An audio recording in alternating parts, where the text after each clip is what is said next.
Let me take a slightly different tack.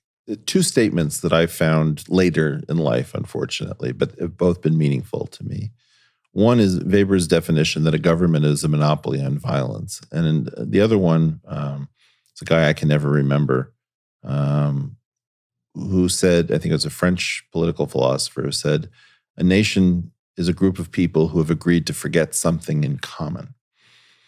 And if you put these things together, if you imagine that somehow we've now gone in for the belief that transparency is almost always a good thing and that what we need is greater transparency to control the badness in our society, we probably won't be able to forget anything in common. Therefore, we may not be able to have a nation, and therefore the nation may not be able to monopolize violence, which is a very disturbing but interesting causal chain. Can we explore the idea of transparency, given that people seem to now associate certain words with positivity, even though normally we would have thought about privacy, transparency trade-offs, let's say? Yes, well, I always do think there's a privacy transparency trade-off, and there's always one of the things that's always confusing about transparency to me is there's transparency in theory, which is like this panopticon-like thing where the entire planet gets illuminated brightly and equally everywhere all at once.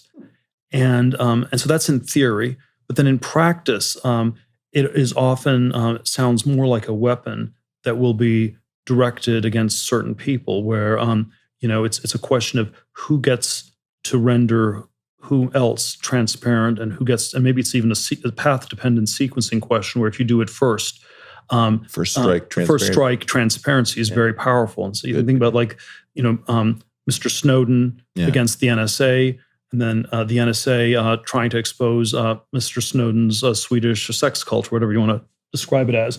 And I think a lot of it ends up having that kind of an... You mean Assange's? Assange. Yeah. Assange's Swedish sex cult. Assange against the NSA against Assange's Swedish sex cult, or something like that. And that's and so I think in practice, full transparency it assumes people can pay attention to everything at once or equally, and that seems politically incorrect. But then even if you had this much greater transparency in all these ways, there are all these ways that would seem creepy, totalitarian. If you state it in terms of the problem of violence, you can think of the trade-off between transparency and privacy as, transparency is, we're looking at everybody, and therefore they can't be that violent, but the state may be very violent in enforcing all this transparency. And privacy is, you get to have a gun and you get to do various dangerous things in the dark, and no one knows what they are. And so there's probably more violence on the individual level, but then less control on the state. And it's, again, this question of, are you more scared of the violence of individuals or more scared of centralized violence? And probably one should not be too categorical or too absolute about this, but it can show up in both places, and that's why it's a wickedly hard problem. It's wickedly hard. It does seem to be, and I have to say, I've started to hate the transparency discussion because if you'll notice, there's a vogue in 2019 for simply saying, well, I believe that sunlight is the best disinfectant, as if that constituted an argument. Now, first of all, one thing that people don't understand is that there are infections like brucella that are actually accelerated by sunlight. So it's comical. It's not even true. Bleach is probably a better disinfectant. But the idea that constitutes an argument in our time, to me, speaks to the fact that we're living in a very strange moment where if you go back to Ecclesiastes and the inspiration for turn, there was an idea that there was a purpose to everything. And inclusion or exclusion were both needed. A time to kill, a time to die, a time to refrain from killing. There does seem to be sort of an absolutist mania in which it would be hard to imagine writing a song about a time to kill in the modern era.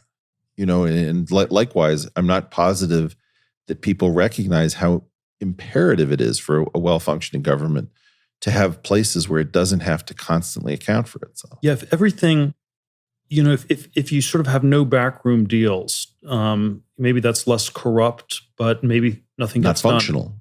It's the U.S. Supreme Court still doesn't televise its hearings, and I suspect that's the right call, even though and so it's always, and so there is something very and I think part of it is that if you know that everything is going to be transparent, you will censor yourself and you won't say things. So it's not like the same thing happens in a transparent way. Maybe it just stops happening altogether. If you're a politician or an aspiring politician, and you want to,